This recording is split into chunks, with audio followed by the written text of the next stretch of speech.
Chapter 9 Countability Problem 4 Let tau be the cofinite topology on the real line R, that is tau contain phi and the complement of finite set.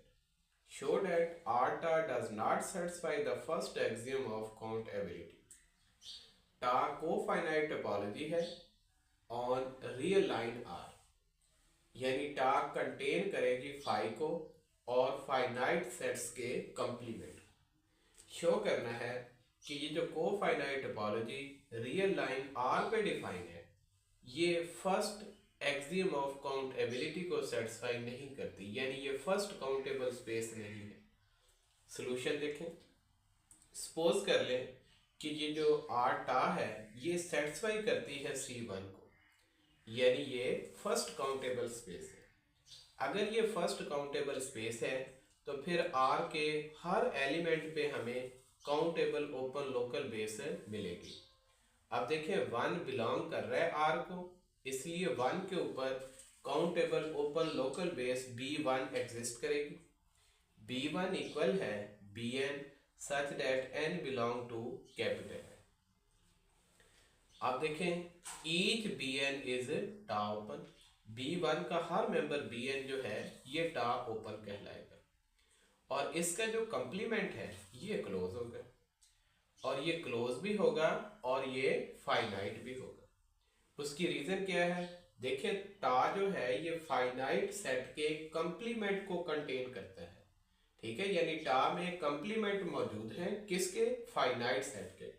अब Bn जो है ये टा का member है तो Bn किसका complement है? Bn के कंप्लीमेंट का कंप्लीमेंट है, तो इसलिए ये जो Bn का कंप्लीमेंट है ये फाइनाइट होगा।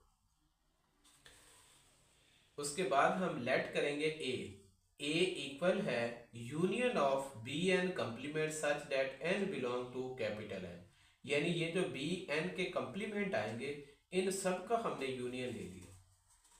तो ये जो A है ये क्या होगा? ये काउंटेबल यूनियन होगा फाइनाइट सेट्स का। अब ये जो Bn के कंप्लीमेंट है ये फाइनाइट सेट, इनका जब हम काउंटेबल यूनियन लेंगे तो वो हमारे पास ये सेट A आएगा, तो ये भी काउंटेबल होगा। अब A काउंटेबल है लेकिन ये जो R है ये काउंटेबल नहीं है, यानी जो सेट ऑफ रियल नंबर है ये काउंटेबल नहीं है। इसलिए हमें रियल नंबर में एक पॉइंट P ऐसा मिलेगा जो डिफरेंट फ्रॉम 1 होगा लेकिन वो A को बिलोंग नहीं करेगा। अगर वो A को बिलोंग नहीं कर रहा फिर वो A के कंप्लीमेंट को बिलोंग करेगा। यहां पे हम डिमॉर्गन लॉ यूज करेंगे। देखें P बिलोंग कर रहा है A कंप्लीमेंट को, ये इक्वल आएगा। अब A हमारे पास ये है यूनियन ऑफ Bn कंप्लीमेंट, तो A की जगह हम यूनियन ऑफ Bn कंप्लीमेंट लिखेंगे। अब A का कंप्लीमेंट है तो इस सारे का कंप्लीमेंट आ जाए। यहाँ पे डिमॉर्गन लॉ यूज करें तो ये जो यूनियन है ये इंटरसेक्शन में चेंज हो जाएगा, तो ये Bn के कंप्लीमेंट का कंप्लीमेंट जो है ये Bn के इक्वल आ जाएगा, यानी जो A का कंप्लीमेंट है ये इक्वल आएगा इंटरसेक्शन Bn। अब P बिलोंग कर रहा है A कंप्लीमेंट को, तो P इंटरसेक्शन Bn को भी बिलोंग करेगा।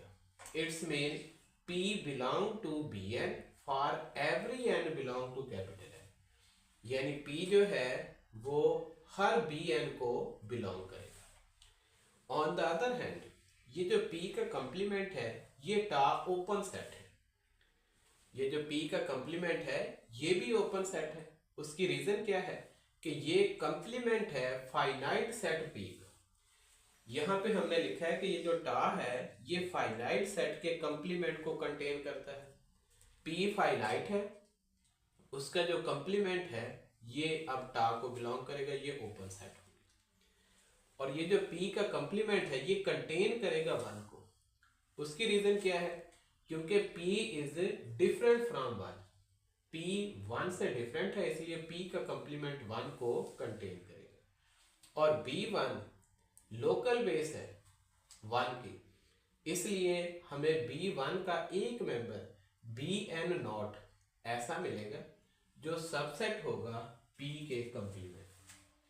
अब Bn नॉट P के कंप्लीमेंट का सबसेट है, इसलिए P बी एन नॉट को बिलोंग नहीं करेगा। अब ये जो चीज है इसने इस स्टेटमेंट को कंट्राडिक्ट कर दिया। ये जो हमने कहा था कि P belong to B N for every N belong to N, यहां पे हमने प्रूव कर दिया कि P जो है वो बी एन नॉट को बिलोंग नहीं कर रहा। इस चीज ने कंट्राडिक्ट कर दिया इस स्टेटमेंट को कि P belong to B N for every N belong to N. Consequently ये जो हमने यहाँ सपोजिशन की थी कि R टा सेटिस्फाई C1, ये फॉल्स हो गई।